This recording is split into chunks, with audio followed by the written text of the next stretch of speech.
So in this video we will solve another problem of calculus of variation. This question is not a very trivial question of COB because it contains moving boundary. Okay, so first of all we read the question. It says that consider the functional, this one is your functional, subject to the condition that left end of this extremal is fixed at this point. Left end is fixed at this point half comma 1 by 4, and the right end, that is the point x1 y1, be movable along this curve, along this straight line. So right end is movable. Then what will be the scenario they are asking, and finally they are also claiming that your extremal is going to be y equal to minus x plus 3 by 4. Fine. And all these four options they are also asking. So now we are going to deal with the question which involve moving boundary. Till now we were solving all those questions which involve only the fixed boundary conditions. Fine. So let's proceed further. And definitely this question was asked in December 2011's paper, but later on in CSIR NET exam they repeatedly asked this type of questions which involve this concept of moving boundary, and many times, like June 2016, then June 2017, and so many times they have asked this type of problem. And definitely you will face this sort of problem in PhD entrance exam as well. Okay, so let's try it. Suppose you are given this as your functional. Okay, this as your functional, and say one end of the extremal is fixed, and another end is movable. Okay, another end is movable along y equal to phi x. Along this curve another end of the extremal is moving. That means say your extremal is this, suppose, then you are claiming that this end is fixed at half comma 1 by 4 in this question. Okay, we don't know what will be the case of that extremal, but we are considering, just lack of simplicity, we are considering, say this is our extremal and this end point it is fixed at half comma 1 by 4, but the other end, say this is our x1 y1, it is moving along a certain curve that is given as y equals to, in the question it is given y equals to x minus 5. Along this straight line this end point it is moving. Fine. That means this end point it is moving along this straight line. Okay, and you are explicitly asked to find what will be this extremal. Okay, for this kind of problem you should know a condition, namely transversality condition. Transversality condition at x1 y1. This point we are considering as moving point, so we will consider the transversality condition here at this point. It says that f plus phi dash minus y dash, f of y dash at x equals to x1, you have to find out and make it equal with 0. This is the transversality condition, and in fact you have to remember this formula. Okay, so we are going to use this transversality condition here in this question. So let's try it. So let's concentrate on this problem. Here f it is given as f x y dash, it is given as 1 plus y dash square. First of all use Euler-Lagrange's equation, and it will give you y dash equals to a, that means y equals to ax plus b.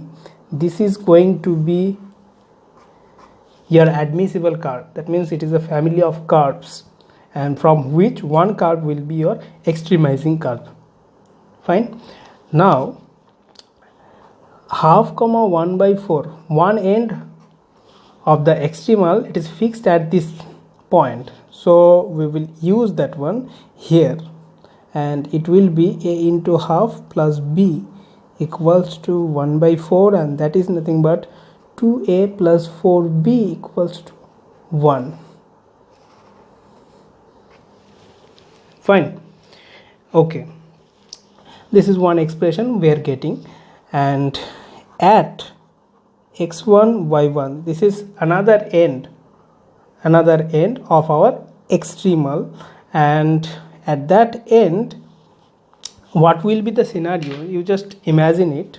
Say this is our extremizing curve. One end it is at this one and another end is moving, just like previous diagram. Okay, another end is moving. It means this is your x1 y1, isn't it?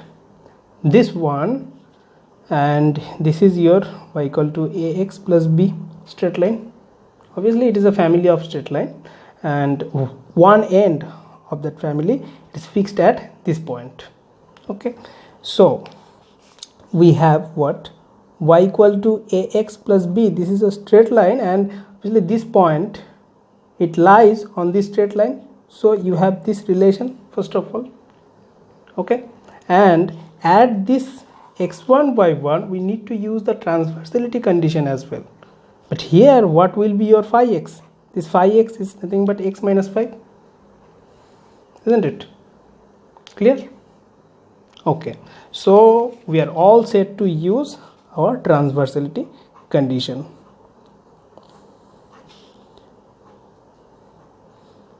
At x equals to x1, make it equal with 0. So it is f 1 plus y dash square plus phi dash means 1 minus y dash. It is y dash by 1 plus y dash square at x equals to x1, make it equal with 0. Correct? And what is your y?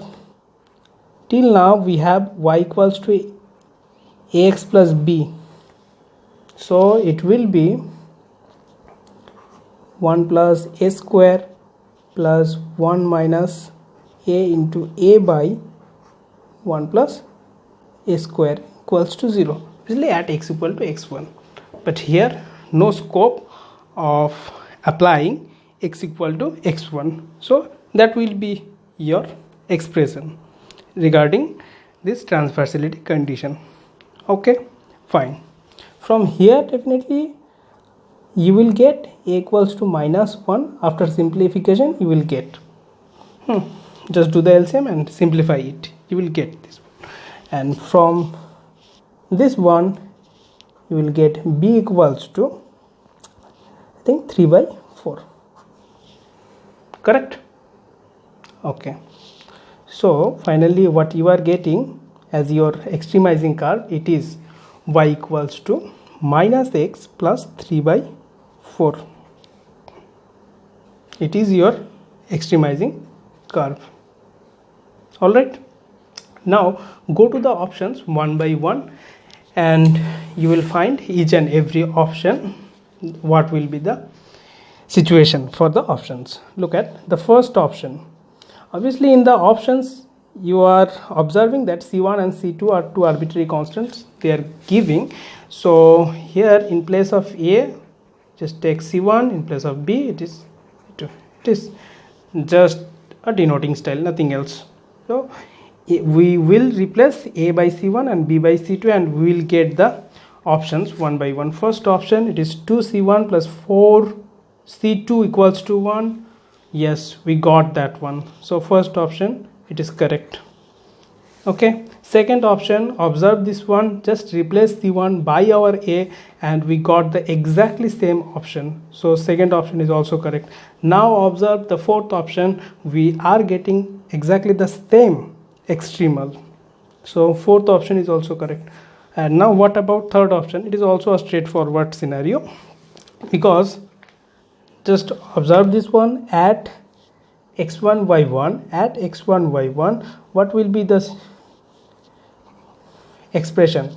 y1 equals to ax1 plus b, and from here, because this x1 y1 it also lies on this curve as well, so you have y1 equal to x1 minus 5. Now just compare these two and you are getting this sort of thing. And now replace a and b by c1 and c2 respectively, and you got your third option as correct one also. So all the fourth options